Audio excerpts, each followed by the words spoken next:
foreign direct investment. Sometimes it's a matter of who owns who when it comes down to it. Two components you need to know about it. There's two different kinds. One is portfolio. You'll see that an awful lot of the United States buildings, especially your inner cities, they have a portfolio investment.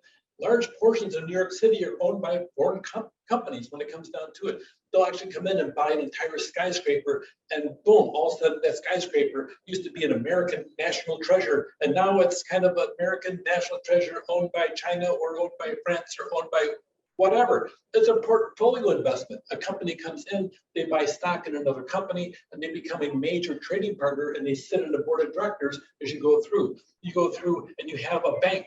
Okay, Manufacturers Bank was a big institution here in the LA region, and now it's owned by a Japanese bank in the process. So it becomes a Japanese bank in the process. So you see portfolio investment where they invest in different aspects of it.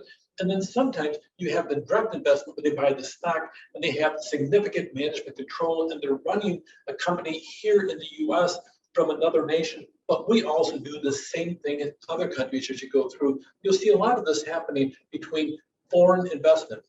It's a little bit different than foreign direct investment because you're buying stock. Okay, so we call that foreign investment. We make that a differentiation to FDI, or foreign direct investment, when we actually go into a country with our product and our different foundation that we have as a corporation, and we build the product in that nation. So we call that foreign direct investment rather than a portfolio investment as you go through. So FDI as you go through, make sure you understand what that is. But look at a lot of the stocks and bonds, non-residents own US stocks and bonds in the portfolio investment of $19.5 trillion in 2018, while the US only had $2.5 trillion. Regardless, we're talking big money and big numbers as you go through. FDI, the book value of FDI worldwide, really in 2018 was $31 trillion, and it's even bigger now as you go through. You'll see a lot of outflow when it comes down to portfolio investment and also FDI when it comes down to it, and the aspect of countries going back and investing over here and over here, getting control of the company by buying stock. We're actually investing directly into the infrastructure of the other country. You have annual inflows, okay, of FDI investments in developed nations has declined a lot, with a large amount of flowing into developing countries as you go through, because we're looking for cheaper ways of producing the same product or service as you go through. Worldwide, FDI is flowing into developing countries as a whole 7 times larger in 1990, and it tripled again in 2017 and is growing on a continual basis.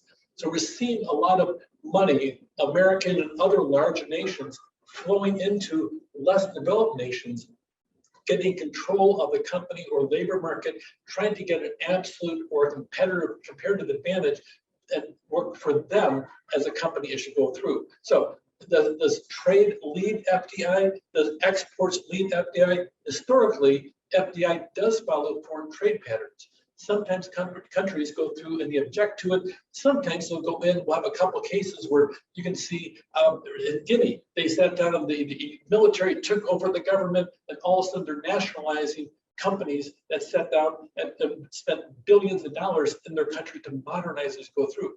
There is a risk to doing FDI in another country because you don't always know all the players, and sometimes the players aren't even known until boom, something totally changes. So a lot of different aspects. You look at FDI, here's a couple ways in the forms. One is called greenfield investment. You go through, you put new facilities from the ground up. And then also sometimes you do cross-border acquisition. Okay, over here, here's a soda company over here. Okay, it's Indian. Okay, Pepsi comes in. You know, we're going to buy that. You buy the whole thing, and also that brand is owned by Pepsi. So Pepsi started marketing the brand, and then they have also a distribution service already in place, rather than going through a greenfield investment as they go up. So you talk about FDI, there's normally 2 different ways: build your own or take over. Build your own is greenfield investment, and then cross-border acquisition. You're buying a player that's already in the market. Probably it just depends as to what you're doing, what you want to have happen. The American name carries a lot of clout. So just because you're going to buy a national brand doesn't mean that's a smarter move. Sometimes coming in as an American brand may actually be beneficial to you as you go through. Costco, when they first opened up their store in Shanghai, they thought they had it all set down, all planned and everything else. They had to close the front doors at noon on the first opening day because so many Chinese shoppers came in and they wanted to get Costco to buy Costco goods. Well, a lot of Costco goods are made in China too as well, but didn't matter because the Chinese were interested in buying goods in an American store like Costco. Sometimes our brand really does carry forward as a nation in other countries. FDI, you always want to sit down and have a monopolistic advantage. Obviously, you want to have a monopoly and make a lot of money, but that changes because companies won't always tolerate that, or countries won't tolerate that as you go through. Sometimes you'll see an oligopoly industry where they go through and boom, we're going to establish a new Ford truck factory over here in India.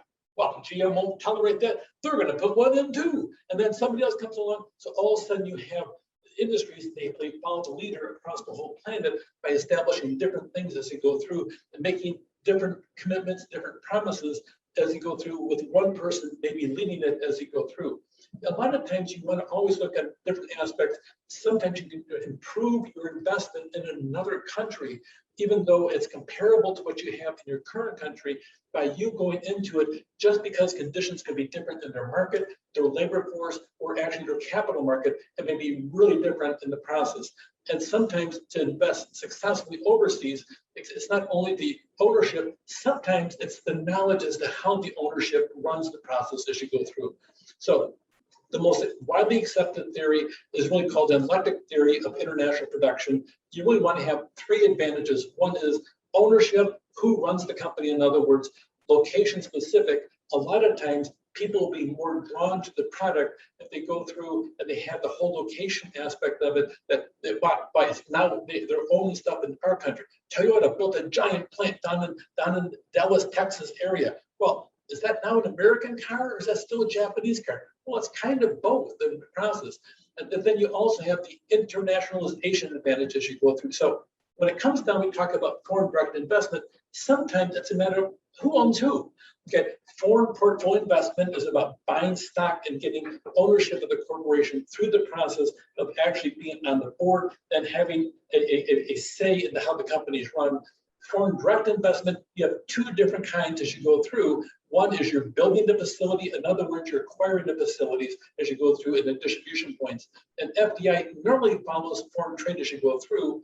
You also have the oligopoly trade theory, where one giant monster company goes in, they wade into one nation, and another one follows another one, and so on. And always pay attention to the three keys of successful overseas facility investment.